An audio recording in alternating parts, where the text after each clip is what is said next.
All right, everybody, I am back with a brand new DC update. And today's update is very interesting. You know, everything is based off of perception. And the perception by the general public is that Superman Legacy is just not going to do very well. Now, there's a small group of people that have hope and really are praying that this movie does well. And maybe it will, but it probably won't. And there are more things surfacing about Superman Legacy that show that this is not really just a Superman film. Everything from the cast to who they're putting out there as the face of Superman Legacy. Because who is the one actress or actor that we have heard from exclusively all over social media? It is Rachel Brosnahan. Now, we're going to look at a couple of things here, and I'm going to talk about what this actually means. So the first thing I wanted to post or show today is that Action Comics number 1062 has, I don't know if I would say this is Batfleck, but it is definitely the Batmobile from Batman versus Superman. And now, I haven't read the issue, so I don't know what this pertains to, but it says issue number 1062 that Batman, Batfleck, and the Batmobile make a cameo in comics. And that's his favorite Batmobile, Fernando Pacheco Jr.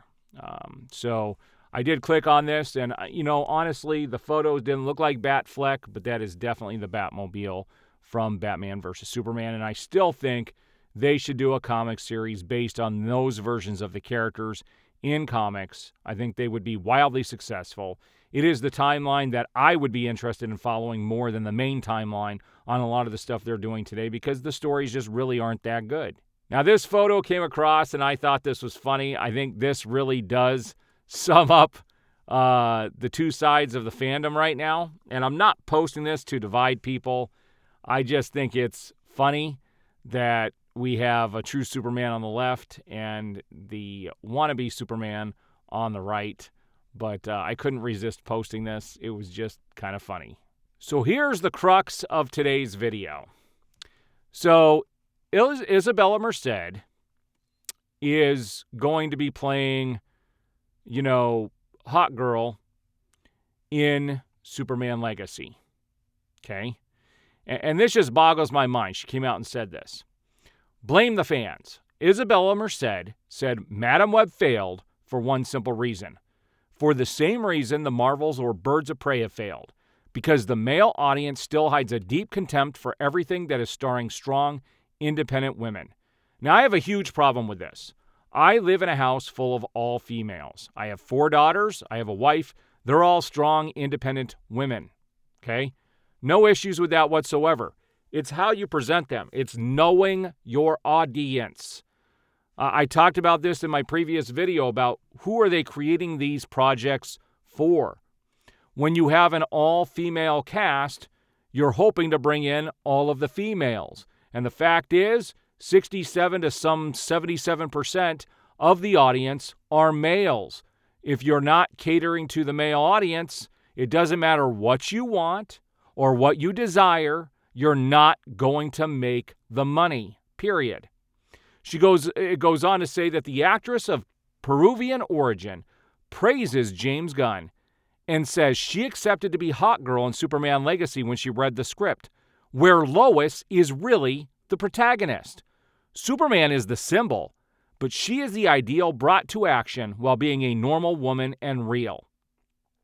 Okay, if that doesn't raise some red flags, I don't know what will. Now, we're going to have all these people attack me and say, Lois has always been a strong female in the Superman lore. She has saved Superman many times. I get that comment over and over again.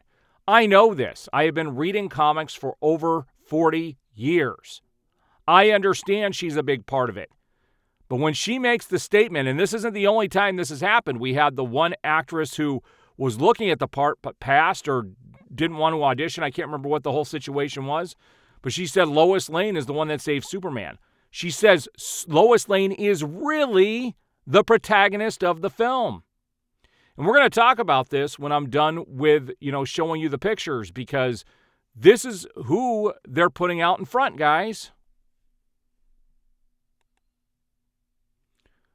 Now, here's a pretty cool photo of Batman and Superman kind of merged together there. It's kind of a cool photo. I will add this into my folder.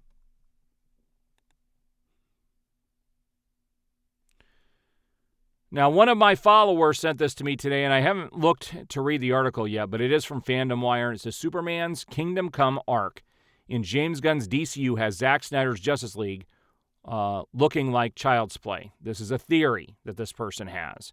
The new Superman of the DCU might shape up to be a darker version of the superhero that might even impress Zack Snyder.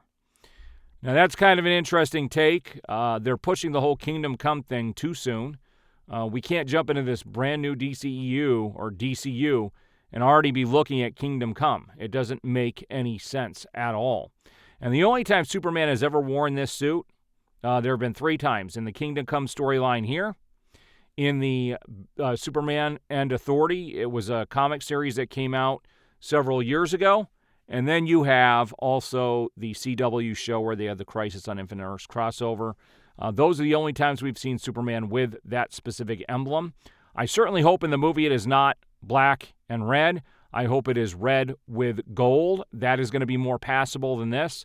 But I don't see how they can jump to this storyline immediately when we haven't even had any type of build-up yet. Now, this is also interesting. The Penguin.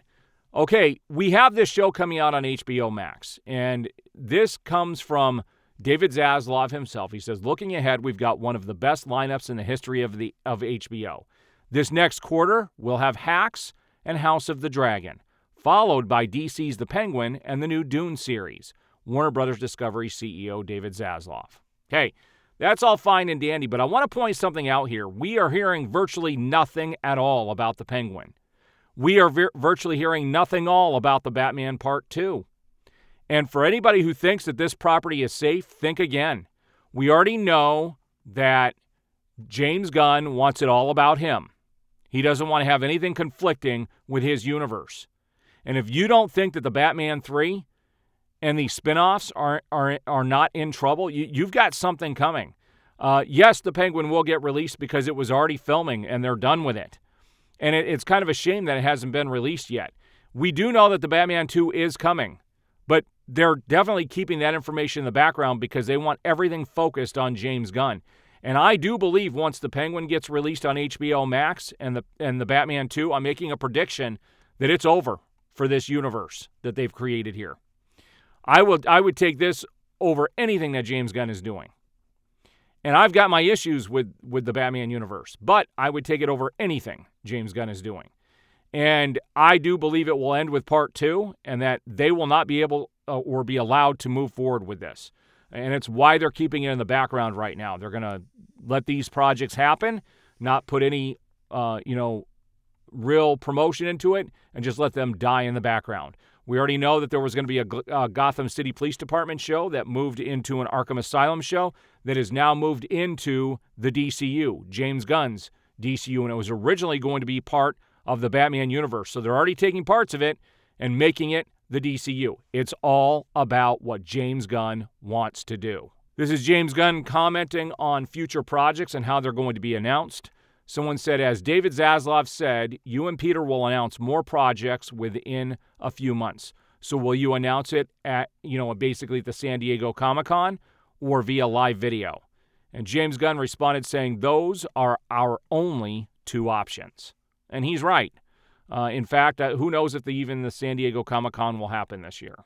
I hate to be doom and gloom in my videos, guys, but the optics on everything don't look good for the DCU or, what's going on with the Batman and these other projects.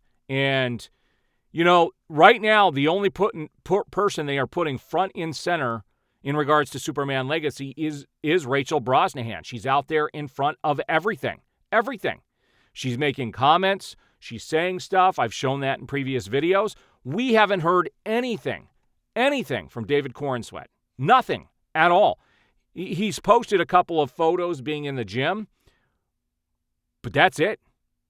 He hasn't said anything. He's in the back of the photo in the shot where they showed the whole cast, and he hasn't said anything. Now, people are going to say, well, they're saving it as a surprise when they do the big reveal. There's no big reveal, people. We know who Superman is. We know who Batman is. Even Zack Snyder put out photos of these characters long before the movies came out. I think it's going to behoove James Gunn to get out in front of this and show us what he is going to look like. There should be no waiting on this. And the longer you wait, the worse it looks. And this does look like the Lois Lane production. And I hate to say it, but that's what it looks like. I hope I'm proven wrong, but that's not what the optics and the press relations show us. All right, guys, as always, in the description of this video, I have a link to where all the photos are kept. I have a link to my email address and a link to my Twitter account if you guys need to get in touch with me. I do appreciate all the support, and we will see you on the next video.